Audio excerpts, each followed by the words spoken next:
moto mosusu akosilisa bino nyonso na koboma. Totika na biso pouvoir, tovanda, vivre ensemble avec lui pendant 18 ans. On n'a plus le temps, il y a peur. Quand Kabila tient à condamner les Américains, il dit, ne faites rien en RDC, puisque d'abord, la population, sa population là dont il parle, c'est la population qu'il a consultée ici au Nord Kivu et au Sud Kivu. Et qui il a consulté, c'est plus la communauté Banyamulenge. Et c'est cette communauté qui va décider au nom de 120 millions de Congolais. Donc, si les Américains veulent venir, ils doivent passer par suivre ce que Kabila dit dans Banyamulenge, la plupart qu'il a reçus à Goma, à Bukavu. Voilà et là, je pense qu'il est furieux. Il me regarde avec la colère là où il est. Je suis en train de détruire mensonge à Kabila avec tous les kabilistes. Les 3 cas. Les 3 cas. Je dis 3 cas. Cas comme Kabila, cas comme Katumbi, cas comme Kagame. Voilà un peu la honte pour cette position tranchée à Kabila Joseph, qui a écrit, mais je pense que la réponse des Américains, il est d'ailleurs venu en retard. Les Américains, après avoir échoué à obtenir du lithium comment dirais-je, entre la guerre Russie-Ukraine, Ukraine, les Américains ont échoué là-bas, il y a lithium. Les Américains n'ont qu'un seul choix, de revenir en RDC. Na lithium, na Ukraine, à peu près 30 milliards de dollars par année. Na projet na bango. Mais en RDC, les États-Unis peuvent réaliser 1 milliard de dollars par mois. Na projet à lithium seulement. Et les compagnies sont déjà là, les accords sont déjà signés. Joseph Kabila, tu es en retard. Les Congolais vont trouver du travail, ils vont toucher quelque chose, et cette quelque chose va relier les 2 bouts du mois des Congolais, et il se dira, je suis fier d'être Congolais. Alors que tu as laissé ici à ta compagnie, il y a Kurdan, Kabila Kurdan par exemple, made in DRC, exact.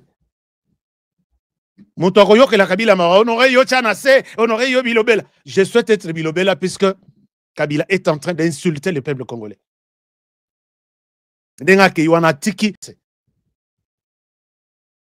Na lithium, na Ukraine, à peu près 30 milliards de dollars par année. Na projet na bango. Mais en RDC, les États-Unis peuvent réaliser 1 milliard de dollars par mois. Na projet à lithium seulement.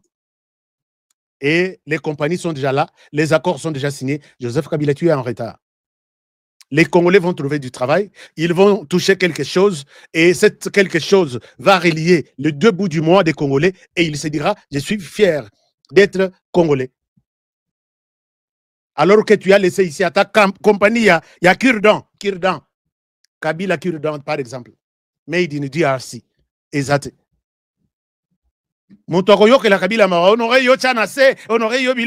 Je souhaite être Bilobela puisque Kabila est en train d'insulter le peuple congolais. 96% il y a chômage. Mais aujourd'hui, les Congolais sont en train de se retrouver. À quel côté les Américains ne faites rien. Je vais voir quel Américain va t'écouter. Et pour leur avoir fait quoi? Yangwa lingite, biloko malamo, ezonga. Donc, pour ezonga na ye, mais tu n'as pas, tu as raté cette occasion. Tu as fait 18 ans. Tika ezonga na honneur ya Tshisekedi. Lui, il ne veut pas ça. Il veut que même ceux qui accord et kozala, basinyanga na mutomoso mais pas Tshisekedi.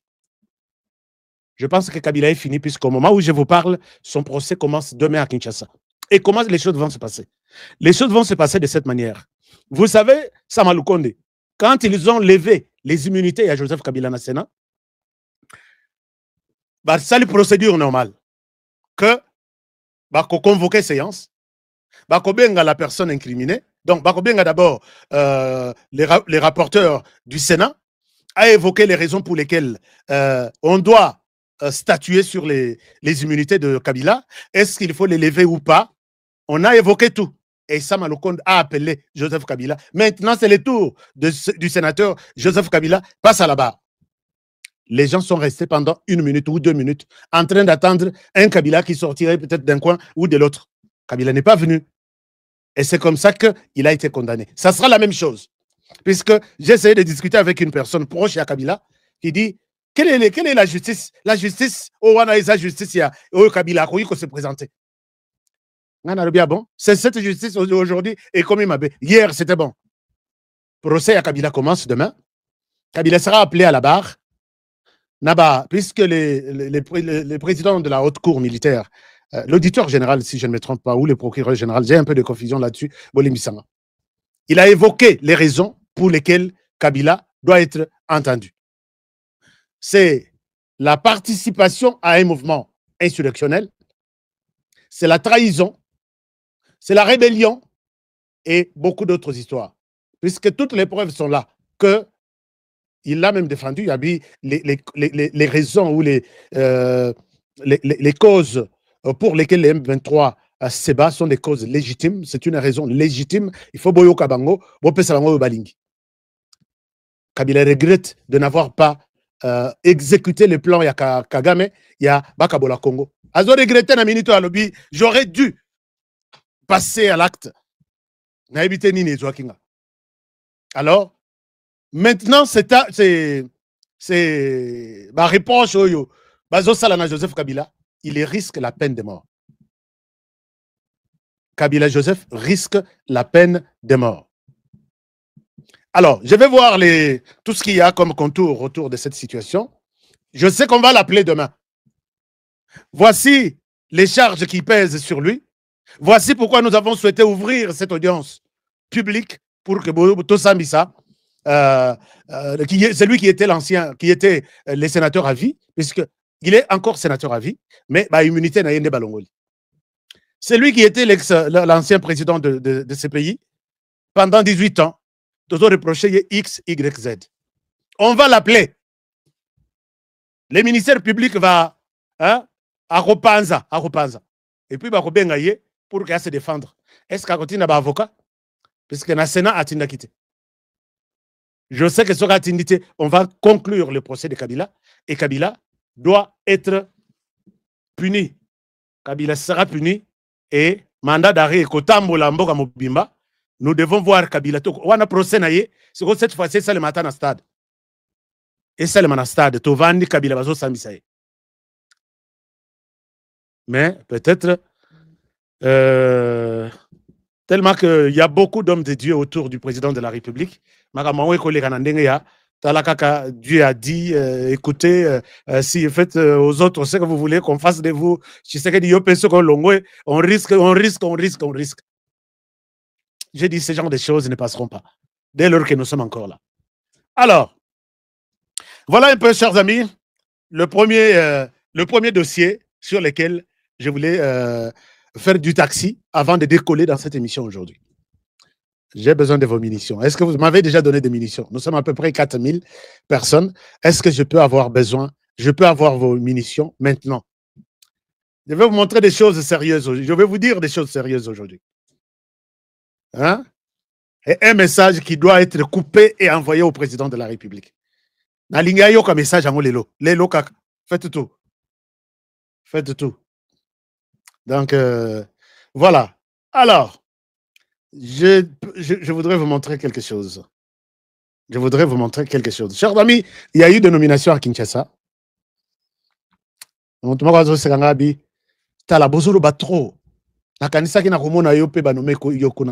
faites un travail bénévole. J'ai fait ce travail pas pour quelqu'un. J'ai fait ce travail pour la République démocratique du Congo. Chers amis, le président de la République a changé à la tête d'abord Ribandi, à la tête de la Banque centrale, son conseiller, très expérimenté, je peux le dire qu'il est un technocrate, Wameso, qui a pris la tête de la Banque centrale. Et à ce titre, Maman Nabiso, Moko Azalaki Wana, Balongolier, Akeina, Caisse d'épargne, Kadeko. Mais ici, moi, je dois dire, je voudrais appeler tous les spécialistes en iontologie. Est-ce que vous pouvez examiner les degrés de tribalisme de Tshisekedi? Quand Félix Tshisekedi enlève Maman Nabiso et Azalakina, je ne souhaite même pas citer de nom. Azalakina Banque centrale. Ah, Moutunaye, Luba, atie na banque centrale et ainsi de suite. C'est quoi batie Wameso? Aucune publication. Mais bino ba tout spécialisé dans l'alerte il y a tribalisme. Pourquoi vous n'en parlez pas? Vous parlez quand il y a toujours quelque chose. Montonabino moko azara soki na Belgique, soki na France. Il est où? Alors, je pense que la personne qui a toujours collé l'étiquette tribaliste na Félix Tshisekedi, je pense que je vous ai donné un exemple ici pour soutenir ma thèse que je n'ai jamais vu constater que dans Tshisekedi il y a le tribalisme. Bazaki na Genève, bango tu bafandi. Basali bayokani na ndenge na bango. Baleki na vote ya liboso, Tshisekedi a zéro vote. Vote ya mibale, Tshisekedi zéro vote.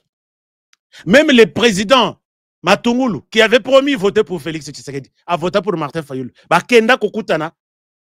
Mozito Alobi, j'ai une interview. Mozito Alobi, je ne pouvais pas faire un autre choix, j'ai juste voir les choix de mes frères du Bandundu. Là, c'est Mozito qui parle. Bami vote bango na bango. Fayulu vote pour Mozito, Mozito pour Fayulu, Matungulu pour vote pour Balobi. S'il faut sa candidat commun, abima na bord na province ya Bandundu. Tshisekedi abima na voya yemoko na Genève. Il se retire de tout ça. Azongi na Kinshasa, nano asali cabinet na yete. Cabinet, asali gouvernement te, asali cabinet te. La Banque africaine de développement lui demande une personne pour participer, remplacer na place ya RDC. Monsieur le Président, félicitations pour être élu, mais na place ya RDC vide. Nous avons besoin d'un monétariste, moto yaza na expérience, aya ko participer à sa place, mandat ya RDC, na Banque africaine de développement. Tshisekedi abandonne ces monétaristes, ces économistes du PPRD, ba masana ya kola na bango, ba connaissance na ye, il retourne na Genève, là où Azwaki ata vote mon côté. Il va prendre le professeur Matungulu. Le professeur Matungulu, le premier à bénéficier du pouvoir de Tshisekedi, c'est le professeur Matungulu, qui n'avait même pas voté pour lui. Hein. On dirait oui, bon, en fait, on a compris. Minéral au Salaganamo, Sagana Congo. Si tu as besoin de Kondo, M23, Yumi, massacre de Kakobola. Mais on a 18 ans. Makambasali n'a pas congolais. Et quand on parle de fausses communes là, parce que peut-être besoin de chance à mater. On a eu le chance à Komoura. Quand on parle de fausses communes, on m'a dit tout ça. Tout ça, mouké. La Tumulika, les boulons, qui 500 personnes, 1000 personnes dans les boulons. Oyoki c'est ton quartier et Bandi Kotini Kassol. Quartier Bandi Kotini Kassol. Congolais Foufoudi. Il est bien vivant. Avant la côte à bord, quand on a bord, on a bien makasi. Quand on était là bord, ils allaient makasi. On se dit na pétiamo. Oui, R311. Merci beaucoup. Il est bien vivant. Il est bien vivant. Kolani Kabila. Kabila comme il est là à lobby, 2 jours après à lobby, 3 jours après à lobby. Et na uti kotala, we asuka uti kosala bakati ekofo. Micro Kabila zo lobby la bacheli, akagango ba scotch. Mais je suis rebondi. Akagango ba scotch, parce que ici sont des 4 micros na scotch. Donc cela veut dire que Valérie Rosanna Ngoli Sousou. Parce que l'objet n'a pas Kibino. Le vrai conseiller à Tshisekedi est Kezala Kabila. Mais comme Kabila n'a pas mauvaise intention, aujourd'hui Kabila, au moins Kabila, Mibengani na Congo, Lipela Yemoko. Kabila Mibengani na Congo, Lipela, Akonyataka Lisusu Mabele à Congo, et après Bitoubaès, Kabila Akonyataka Congo. Pourquoi j'ai dit ça? Kabila en 2018, 2019, Kabila Moutoua Sali, remise et reprise na Tshisekedi. Kabila Babengani na pouvoir. Kabila Basali coup d'état. Kabila Babemé rébellion et Bangani na pouvoir. C'est Kabila Moutoua la Kisi Tshisekedi. Au moins qui tient Soko Vandi. Soko Konina Stilo, c'est ici Pachaka Ngwa. Au moins, les documents, ils sont mis le document, dans la place, au moins, il la sapate pour mon bébé. N'est-ce pas que Kabila Montala, mais comment aujourd'hui tu peux aller faire les rébellions? Nalani Moutunaye Inja. Inja Zolo Bani. A sali émission à Silisi. Nali nape moi Mobaliana. Moi Mobaliana songi moko. A tout India. Nana zo posé la question, yo posé réponse. Maman ko c'est justifié. A tout Kabila Kozonga na pouvoir to Kozonga te. O Kozonga. Ya tout a Kozonga avant 2018 ou bien après 2018. Oh non, ce qui dit ah non, réponds-moi à la question. À Kozonga avant 2018 ou après 2018. Oui, mais les journalistes ne sont pas comme ça, va révéler dans le boulot quoi.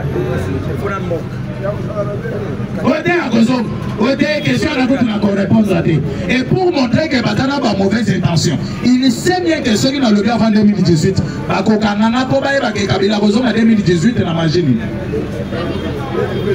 2028 plutôt. À raison à la machine. Il est pèse vivant. Il est pèse vivant.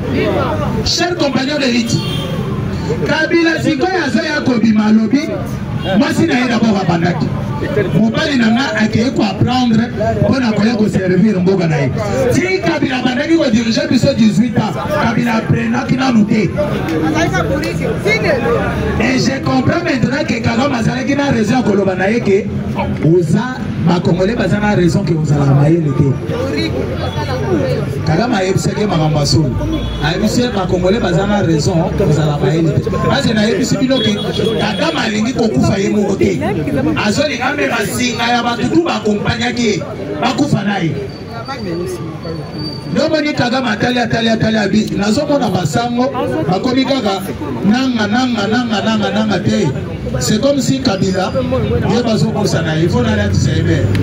La vidéo vidéo va être attaquée en Ouganda. La vidéo la vidéo.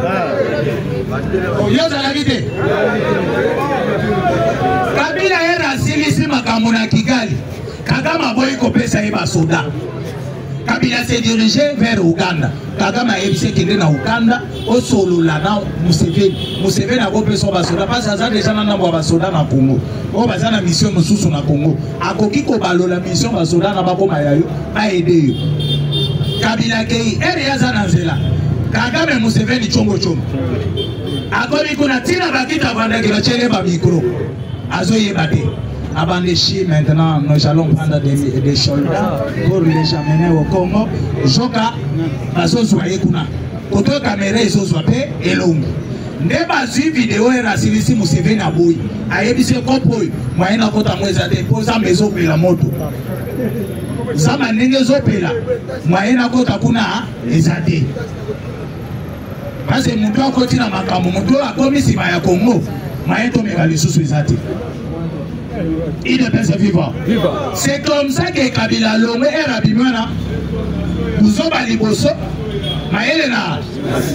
Ne Kabila Yomone est Indelinga. Tikana qui met en Afrique du Sud. Avec la main, tu sais que parce qu'elle est à Sosolo le côté Ayoki Kagame. Oh, Kagame a déjà na Kata. Si c'est que ça na Kata, bien, na Bedelinga. Tikana qui est en Afrique du Sud et pas Tabombeki. Et pas Nani Ramaphosa a ça l'effort on a tout à peine tu sais grâce à la paix Bolivie parce que Batunion ça va comme c'est nabo Nasoki na Tikali ma benyo ce que là tanga c'est comme ça que Kabila va partir malgré qu'on kende na ena kolukana ya Bolivie Barwandais bazala sincérité faites attention avec un Rwandais Sokoti na déjà na ranking Kozonga sima lisusu te je te jure. Soko meki komisongi sa sima. Akolia yo.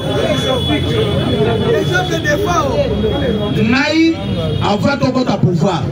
Nazo sala na service moko awa na PNMLS. Ozalaki na capitaine moko batwaye service c'est un Rwandais. Otali pe elongi onimi kaza Rwandais. Capitaine ana bambuleleki. Je chute par là. Bambuleleki. Mais capitaine Azalaki a se déplacé qui m'a fait Sambongo et pas autorité Mogoya Kana. Ce qui m'a chaque membre à l'époque.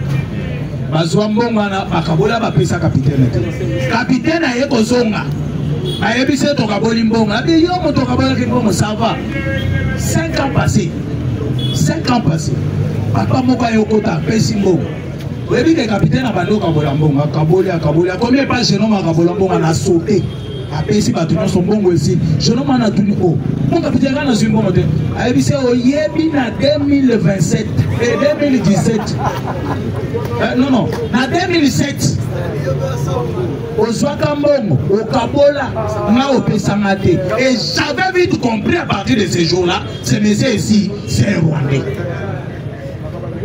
babosana na likambo te kabila ndenge azali kozonga azoyebisa bino ke non naye sikoyo po nakendaki koyokola na université du Kara po tobongisa makambo tobongisa mboka na biso bakongole kabila akotuta biso na maboka ça je vous dis parce à comprendre sikoyo ke oyebi eza na baprovince eza tribalisme te eza na baprovince kabila nyonga ti alongwa na pouvoir mais stratégiquement les Grands Kasaï, les Bandundu, les Congo central, Bakisa Équateur, Kabila Nyonga ba province na pourquoi parce que basabato babandaki côté les mélailles. Mais je vous donne un exemple. Na pouvoir na biso na le beza tribalisme te.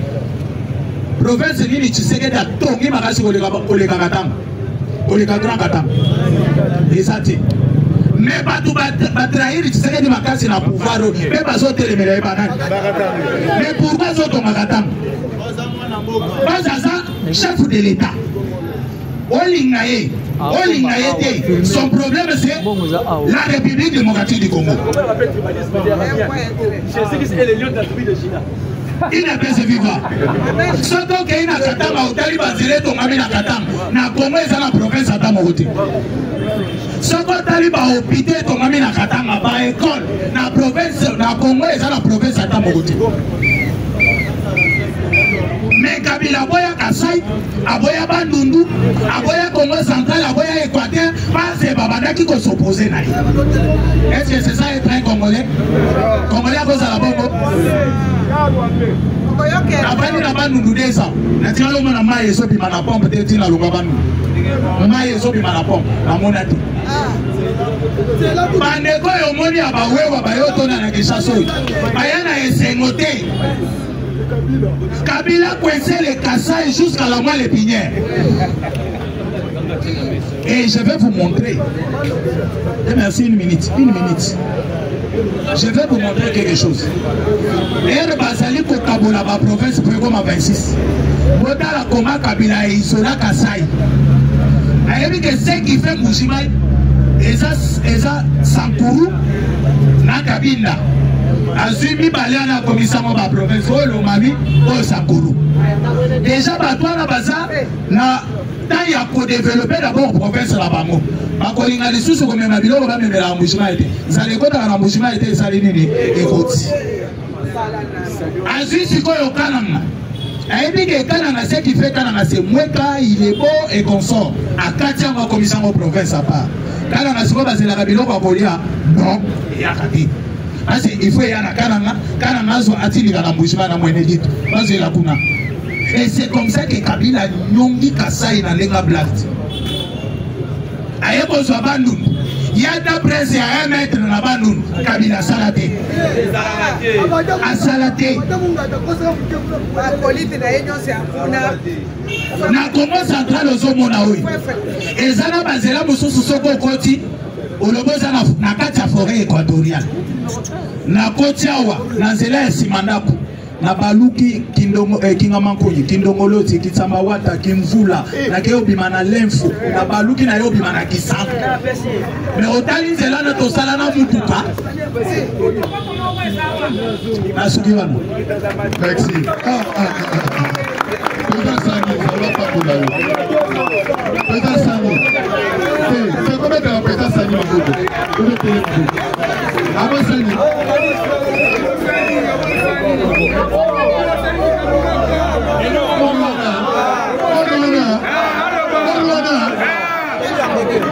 Il ne peut se vivre. Mais ceux qui m'ont beaucoup à la parquet. Il ne peut se vivre. Basango bazana kati ya kotambola. naloba to naloba te bakei na France bakendaki kosala nini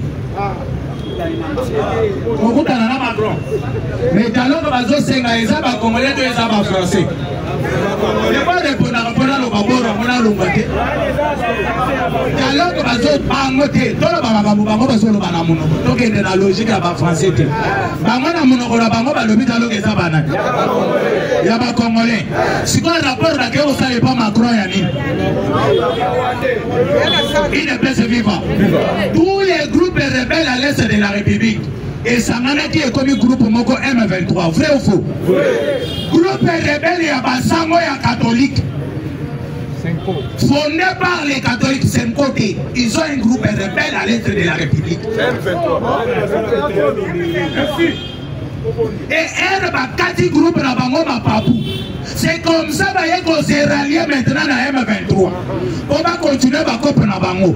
Nemo Kabandaki Kokonza groupe dans Bango, c'est la France. Néomoni Bassamo, parce que Missimi Choni touche. Il y a eu touche. Aïe, ma maman n'est les cas qui t'aiment. Ma belle à des façons que non. On a mal à couvrir le bisou. Parce que ceux qui allaient qui m'ont camoué avec l'église, les chefs de l'État et Bissaki Bangojour, Bakutana Naï. Aïe, si Bango, votre idée est ça bien. Mais vous sangana ba couche nyonso ya l'église. Vous continuez sur qu'on marche na bino. Pourquoi baboyi ko za l'église de réveil? Pourquoi baboyi ko za bakimangis? Pourquoi baboyi ko za église des noirs? Pourquoi baboyi ko za ba musulmans? Pourquoi baboyi ko za bango? Parce que ceux qui batamweli na bango bakokende ko découvrir comme na ba. J'ai déjà frère. Merci, merci. Ah, président Sandi. Le col à l'obis, la bêtise musulman. Où ça me donne la cause? Ça me donne la tomboki. Avant que on a compté pour avoir la ligne à Gabossé. Ne où ça va. Merci. On va dans les temps plus tardé. La ligne va continuer à Charles Onana. On va dans le Charles Onana Maboko. On va dans la Charles Onana Maboko combattant. Il ne peut se vivre. Oui, mais pourquoi Basaki d'église me sauter? Elle va bien ici d'église, va bien ici là-bas. Basangani. Oh non, batuni ba mokope siko mission ezandeli. Mission na biso ezato longola Tshisekedi na pouvoir. Ne bana mai ba yebisi ba ngopena ko longola Tshisekedi na pouvoir biso to sali nini? Merci. Kala. Maboyo, Boro, le président, fait comme l'église. C'est Boro. Quand on est matin, fait comme Mani.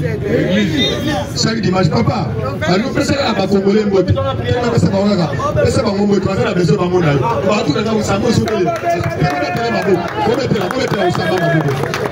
la on s'en va à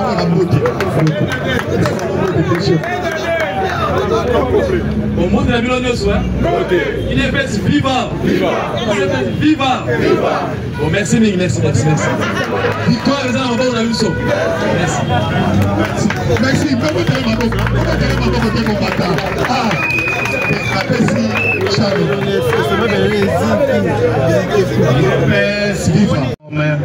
Un revolver dont la gâchette se trouve au Congo. Franck Fano. Congo, terre d'avenir, est-il menacé? Emery Patrice Lumumba. Notre riposte sera vigoureuse. Président Solution, Fachi Péton, le roi soleil. Ne jamais trahir le Congo, nous est Laurent Désiré Kabila. Ronnie Jackson. 30 ans de guerre, ça suffit. Ronnie Jackson, envoyé spécial à Donald Trump, membre du Congrès américain,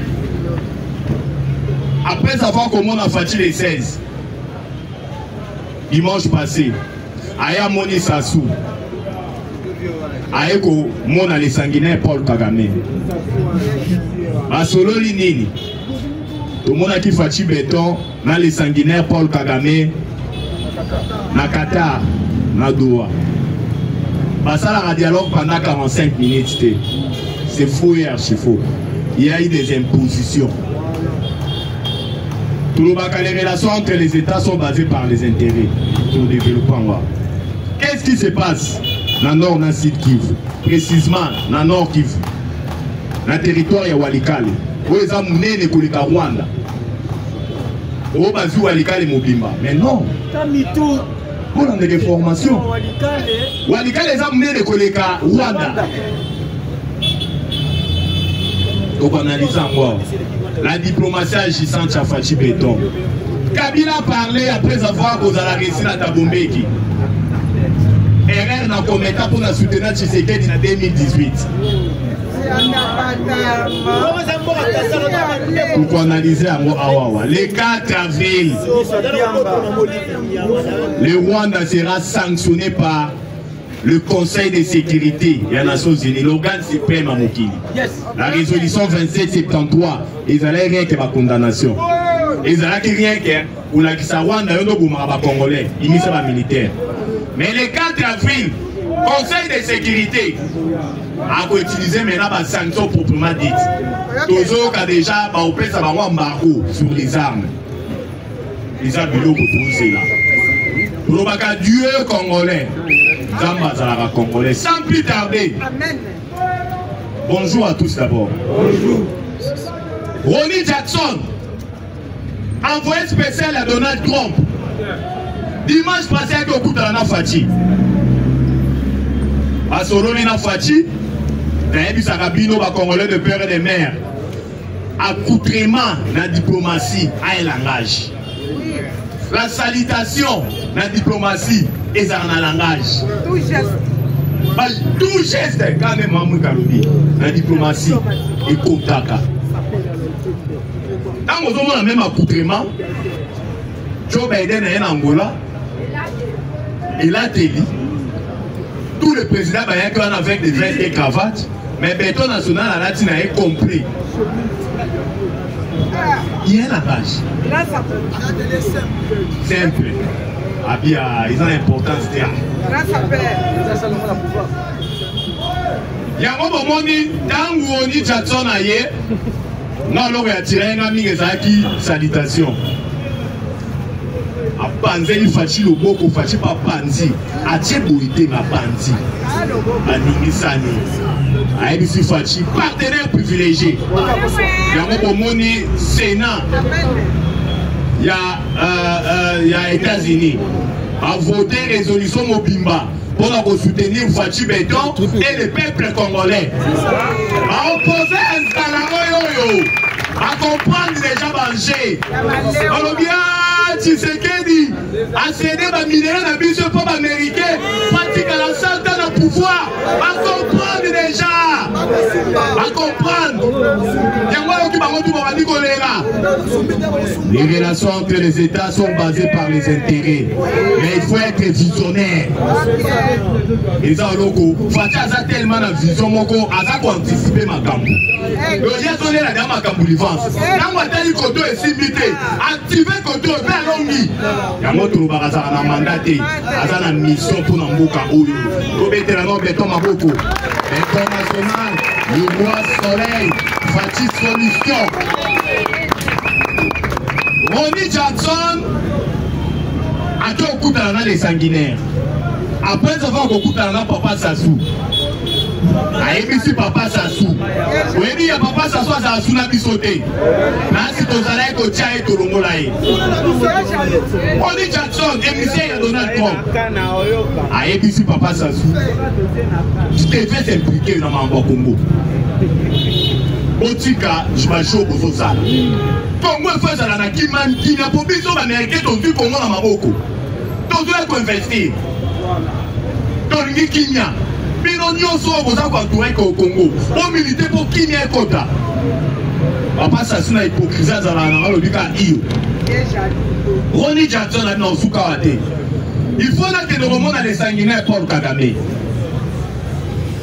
napesa un message à Donald Trump parce qu'il faut que les solos avant de se minérer na Donald Trump et bana depuis 2019 est-ce que vous voyez bien quand Donald Trump a dit Kalumba Facha s'engagea déjà ma solo à monaka musika à monaka ke bitumekoya elle yango to solo là déjà depuis 2019 Ronnie Jackson a kokutana na les sanguinaires otala nanu ekutane yo santi karate kimeza leka ya malili kaka mafungoli loboko toujours il y a Ozong Seka Loboko Nae, Kagama il a dit.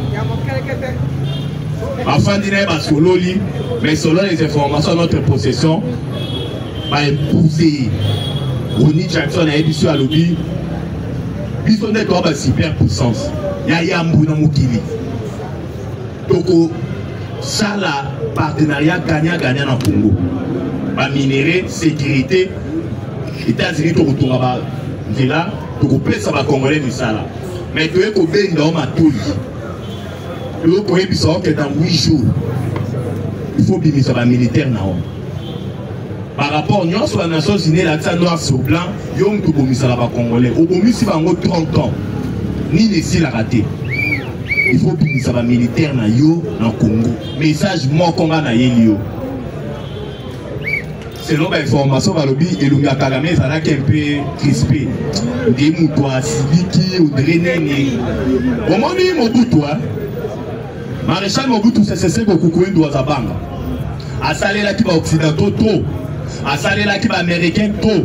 Bref, Aneke, dans l'administration à bouche les pères. Banana pas fanda même, nanda quoi bouche les pères. Pour nous voir que ça le nègre Kanya, ça qui proche d'un américain. Mais après avoir que ça cananaï, que ça les laïe, Marie-Jeta qui est. Kagame a bomis par Congolais 30 ans, n'a pas qu'à sable et administration, il y a Bill Clinton. Par contre, tu peux ça qui est ma matière. Mais il faut comprendre qu'à commis la souka, des clés n'a rien à commis comme on. Les gars, il faut comprendre que Badoyo, Bapesi, Kagame, agenda pas déstabilisé partout oriental, est et Nabiso. Quand les mêmes Batouana, les loyaux, on va dire au BT ma sanction. C'est ça fait. Il y a beaucoup de filles qui ont ça comprendre. Dimanche à l'Obaki na Arena, il y a Rwanda, il y a Kagame. Il y a aussi la Rwanda dans ce série va sentir. Pas ces soya. Où il y a 10 boules à foufou à réduire en Rwandais. Mais oui, alors même à manger, on doit même colia, crise et soya. Les loyaux, en 2025, Rwanda a voté budget à 4 milliards. 1 milliard et quelques autres en bon à Bapaya. Imaginez que Bakacho 1 milliard et quelques. Tous les projets dans ça qui est à nous. Et Katani. Soit Rwandais. Dépréciation. Balance commerciale Rwandais n'en parle même pas. Il posait, il sait que non, il faut qu'il m'en a Congo. Retirer les militaires pendant qu'il est encore temps. Apprendre le biseau, appel téléphonique, mais au Salima. Kasmeno, Abenga Kiruto. Vous avez dit que EAC na SADC, parce que sommet virtuel. Vous avez dit oui, la semaine prochaine. Abiyé pour solliciter un mot. Abiyé pour lobby, nous avons un nilotique. Pour EAC, ça dit qu'on a un nilotique, Balouli. Oui, et ça va nilotique. Vous avez dit histoire de nilotique. Rwandais n'y a pas de moroté. N'est pas Lubaka. Non. Tout n'est pas Balouli. Où tu vas le quoi en Bantu, même morphologie. Toi, peuple pacifique. Il faut tuer la histoire, parce qu'il y a 3 ethnies. Parce qu'il y a Hutu, parce qu'il y a Tutsi, parce qu'il y a toi. Hutu, parce qu'il y a majoritaire. Parce qu'il y a peuple ou alingi bilanga, allons à la mingi l'onsomade souté. Mais Tutsi, parce qu'il y a Bibouele, Baliaka Misuni, matin, midi, soir. Banilotique, Milaï, Mikongo, Milaï, Masina Bango, Talasima, Oyo, Bakongolais Ming Balandaka, Amon Amosa Sima. Voilà comment il y a la bouille, attends, il y a un fouffé bouille. Alors que, dans le niveau, il y a Baza, chasseur, guerrier. Bango, ben, Bokoboma, Niamana Bilanga. Mais tout il faut qu'on ait na bango. Il y a quoi qu'on paye ça moi si na yé ou abali légalement. Car pas d'imisa information au eux que ça ni na mboka na bango. Et ils sont comme ça. Atali madame, na moni congolais na aye na Rwanda. Maman, kende na nous c'est payé ça pendant des semaines. Mais yeba ni ne ko na Rwanda. Pourquoi bisopé va congolais, surtout à Kinois, dans le tali mon logo mon robot, tali canasima, ou surtout qui, tout au comique au loba. On a une envoyé pour madame, n'a pas ton à Rwanda, n'a pas ça la boule. Allez, l'objet qu'on a quand même ton caton. Ils avaient pour la Sabino le lingue cani, bah trois ethnies à Rwanda, bah caractéristiques, il y a trois ethnies dans le niveau Rwanda. Ronnie Jackson a imposé Kagame Denge le lenge moko il faut tout ba makambu ndenge za tangu bakendaki na Qatar na Doha entre Fatina ye na les sanguinaires ceux qui vont comprendre et fan de bafandaki même en ndenge batalanaki Kagame na kota la Fatite au moment il a vu sozo sala mutu mabe hein même kotale na misugo oki miselungi Kagame ko kota la Fatite mais dans 45 minutes tu as ba exhibition que il y a eu des choses où il Obama qui au bas pour ça que Kagame. Vous avez vu que les Qatarien il y a des Américains. Qatar les gens ont intérêt à Rwanda au Qatar Airways. Rwanda ils allaient filer la Qatar Airways. Qatar Airways depuis l'année passée ils ont ça la folle dans moi. Vous avez vu que Qatar Airways depuis l'année passée si je ne m'abuse à mois de juillet a commencé à la folle. Qatar les gens ont un aéroport emmené na Rwanda. Na Rwanda. Na port. Atali ba intérêt na ye, atali pe. Na ba intérêt au Congo et ça nango. Sous instruction américaine. Donc mon loko ane salimaki. On a dit Fachi beto lobby. Encore toi là on peut prendre depuis mois de février. Depuis février. Mais dans wa kendaki le fait que diplomatie ça qui likolo na bato ba mona na caméra ba mona ni na caméra te yango les gars ba soli ba décision musumo konzambo kazo ka renommé mwana na yo bien boyiko c'est très important pour secret ça caché trop de traîtres à niveau présidence Donald Trump on a dû renommer envoyé spécial dans les pays des grands lacs beau-père et et ça lui dit mais la Congo tellement une haine viscérale. J'ai dit mais une haine viscérale. Allez gars mon Konzamboka. Oh toi tout ça là il faut battre louba. Yango Moni il a été imposé. On a dit Banyangara Katana ya Nanga. J'ai dit oh nous sommes d'accord pour la cesser le fait. Et moi on va dire que cesser le fait. Mais j'ai dit ce sont des patins, des paquebots, pas de coquille vide, pas de la revendication clarté. Il y a un moment où on comprendre que faire la banque est pour bientôt. Joseph Kabila a été un Koloba. Vous avez vu que ceux qui m'ont dans la bise, les lois enterrées, Fachazo déterré en haut, et ça pour la reine à 18 h à Kabila. Oyo, to se peli nenga zongeli classe. Pour dirigeant Congo attend raté. Mais on va dire les choses telles qu'elles sont. Même français au balakisa ya kolakisa. Même Kokoma. Balakisa nyonso. Il y a pas que le côté. Si si quoi a même mon côté. Aujourd'hui les problèmes il y a Congo et ça Tshisekedi. Solution à Congo et ça Tshisekedi. Na regretté ndenge nini na soutenir Tshisekedi na 2018 mais regret oyo ne pesinga sous ma case mais vous on a dit que nous toujours na confusion na regretté mais regret ne pesinga sous ma case mais vous comprenez ce que la personne est en train de dire ça c'est embouteillage ça c'est bon mais on remarque nous comme biloba loba vous voyez que homme d'affaires indien oyo baoti ko interpeller Paris Golo Hilton Hotel azala ba société belé et c'est belé au plomo buyibi ba service air ba société zebelé na yebisi bino Kabila kangwa esa bino je ne vous dis pas au revoir mais je vous dis à bientôt à Yebatu à placer qui va pion partout mais le fait que tout le baka Dieu congolais tout le baka Congo ceux qui nous ont metté à tête to éviter tout ça on a bien en parce que Il y a un réseau qui police Kanambe a tika na moko. Ayiba qui coûte à Kozonga. A tika qui va opérateur économique. A vu dans l'économie à Moka na Maboko. A Kangi Ango. A tika va tout gérer.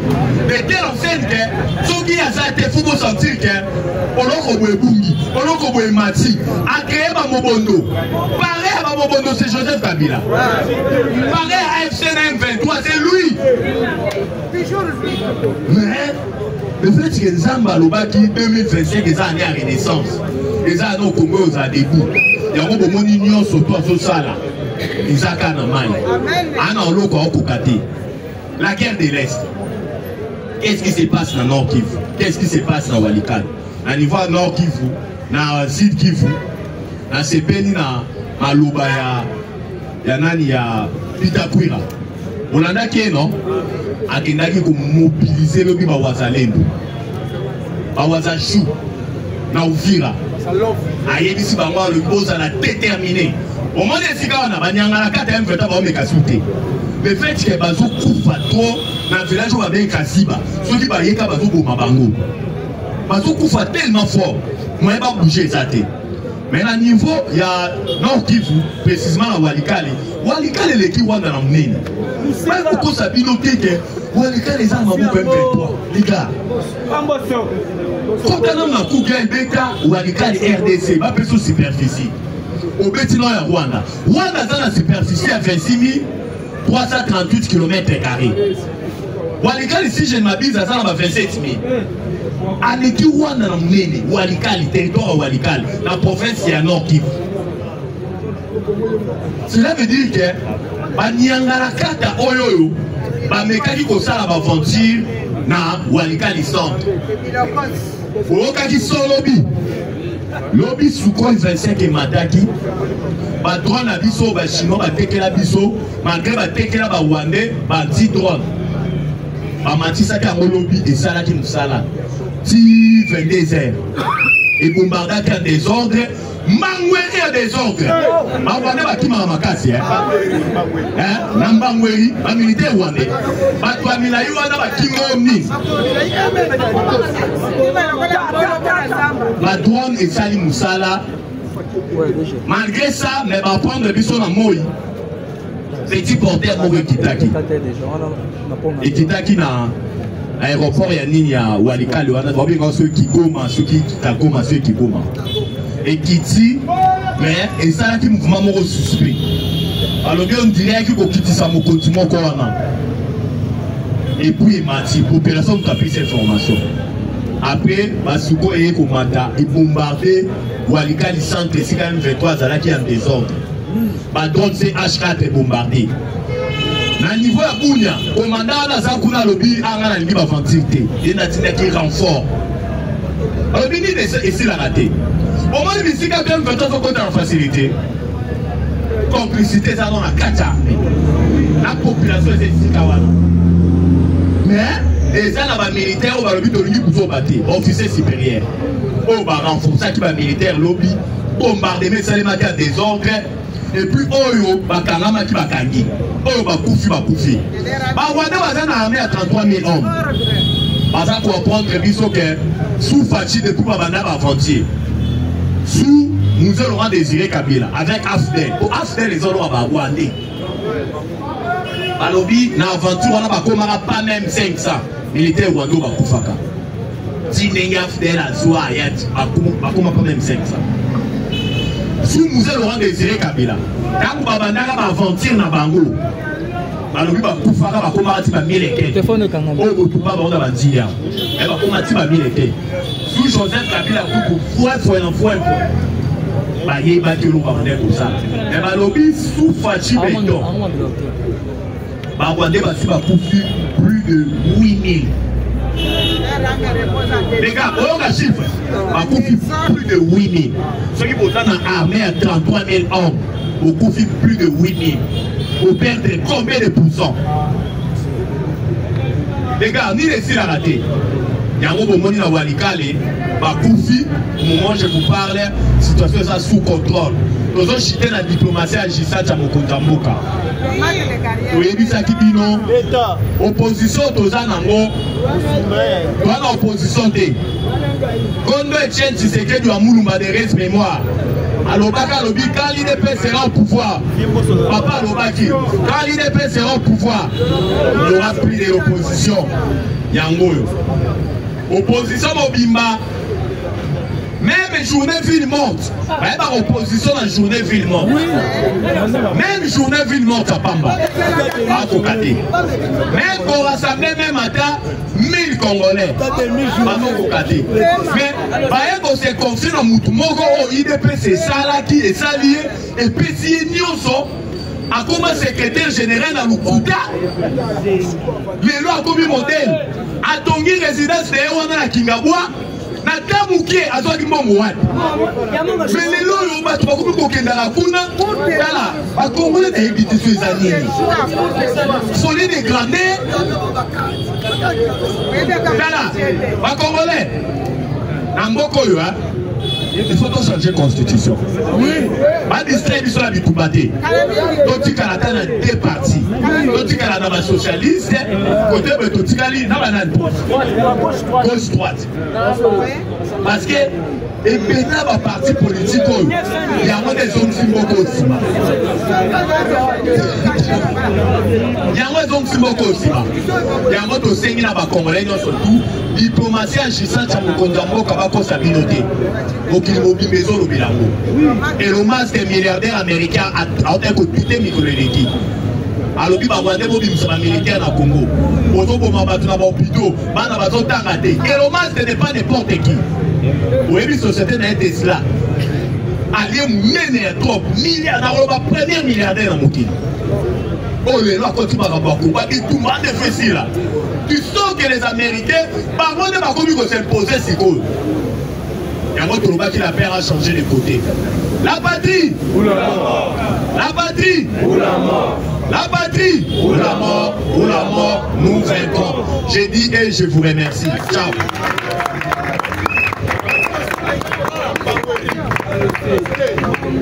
Il faut on maîtriser Borwana. Et ça, Nini merci Charles Olana. Charles Olana, parce que pendant chaque orateur, il faut qu'on marque au domaine marque nayo. Et ça, on va battre dans le souvenir dans marque aux alamos. Charles Olana, oh, ça va pas moulayo. Après Bangweri, nous capons nous coutari. La Barwani. Et voilà que mon matin, la Rochelle matin la biso. On matin les gens sont plus tardés. Le gars là-bas, au matin, il y a qui pour la kiss. Qui va faire ma félicitation.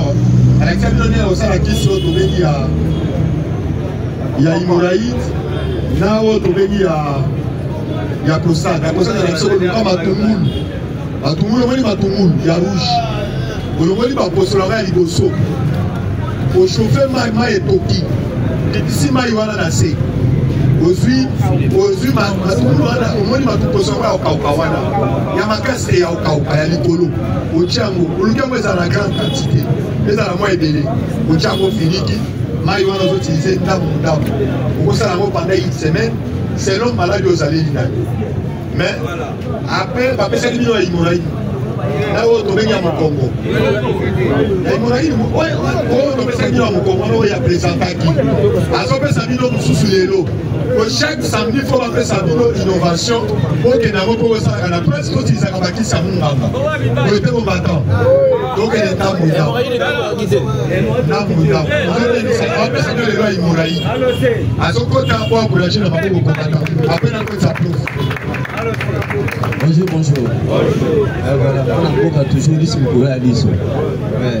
Tant que le peuple congolais est en piste, tous les Africains toujours dans l'opposition. Et après, on a fait Sabino, il y a des difficultés dans les Africains. Donc, les Badelangaï, les Charles, on a toujours que non, Afrique est en forme et un revolver d'où l'achète dans ça se trouve ici au Congo. Maintenant, on va combattre à part il Congo. Au lieu de côté le Congo, tout le baquet, n'a pas si assis à Congo, on a assez français, tout ça comme au cas. population batakai na makasi la majorité basaka bana basidi kifu wana banini na quelques militaires oyo na biso bazali na Goma oyo bakangai bango bakotisa bango na makasi sino baoboma bango bazali na choix te po baboma biso tokota nani me na suka bakoyoka son koyoka eloko bazolala balamuki baotala boye bakolai na bango mosusu baza te joka bakolai na bango bazokende wapi bazokende bakati teni balati bilamba ndako bazwi munduki bapase transforme na bawazale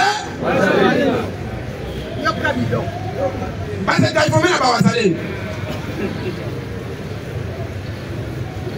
yango avantage il faut passer de sorte que tous les militaires baillent tous les 4 langues nationales et ça a un avantage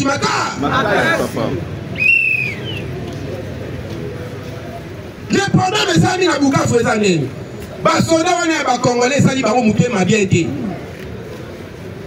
balali balamuki bamoni ba rwandais babomi bandeko na bango ah biso pe toza na ngambu na bango boye to continuer te to kata te bakati te bake ko renforcer ba wazalendo ndo boni le wazalendo lobi ba frapper nyangezi ba komi na centre ya Munya du côté ya Sidiki ba botoli na pareil oyo bandai ko contrôler bango directement na satellite ya ba français France asa mutema ma Diago esi ezosi là mais permet que pe biso toyeba batu oyo balingaka Congo te si 9 pays voisins ba voisins mususu bazali ka ba voisins mais c'est na se bazo kia biso manyo na ma ba bimite babimi na kwasa toloba ki chaque chose à son temps amen dai ko kisami ya libération amen chaque état-major akena kisangani alobi na ba unité nyonso bozala paix mon ordre des hommes pèsama avant le 4 avril lelo toza le 4 dans 2 jours oyo wana makolo ezole parce que le conseil de sécurité uti kolanda États-Unis a réaffirmé alobi biso tozozela kaka leka batu wana il faut ba respecter nyonso elobani nde conseiller ya Trump azokita lelo mpona makambo wana il est pesa viva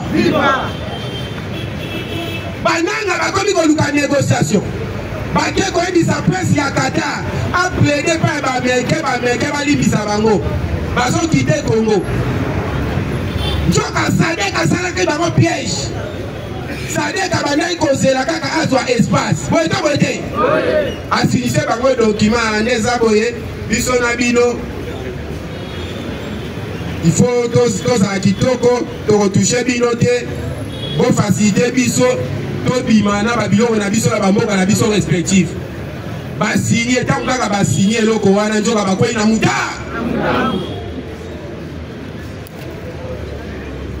Monesco mamoka banji opération na aéroport ya Goma banji kodemine ntango kaka Monesco ademine bi premier vol ya biloko ekiti po biloko ya Sadek elongwa na Goma emata biloko eki tango biloko kaka ekiti États-Unis abengi Kagame alobi mwana yeba déjà ke soko meki ko attaquer Sadek ko attaquer biso États-Unis mais non moi de pesi ba ministre affaires étrangères na biso maloba alobi ni les mêmes jours ba signé lobby après 2 jours ministre affaires étrangères na biso alobi Sadek azolongwa te ko longwa Sadek eza ko kende na ba avant Sadek alongwa il faut bango ba libérer comment mobi monsieur changera déjà diplomate de carrière mama tete Kaikwamba échange mama tete Kaikwamba ndenge osoka wa Kaikwamba ezobi papel okola kwanga ata makasi na diplôme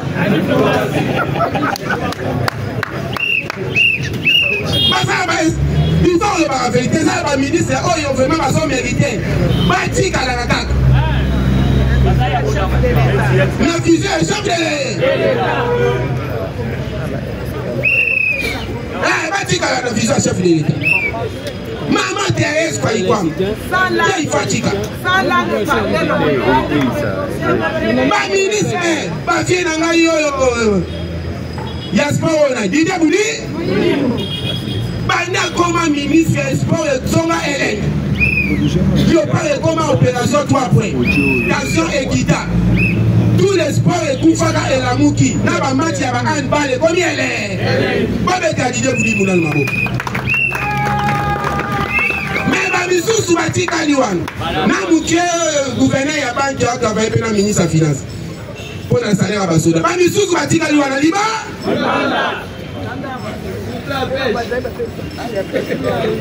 bazayiba yo ndeka kokoteli jidi tuluka yebake bamama batyo liba na miniti osoka ministre ya okoteli jidi tuluka oza liba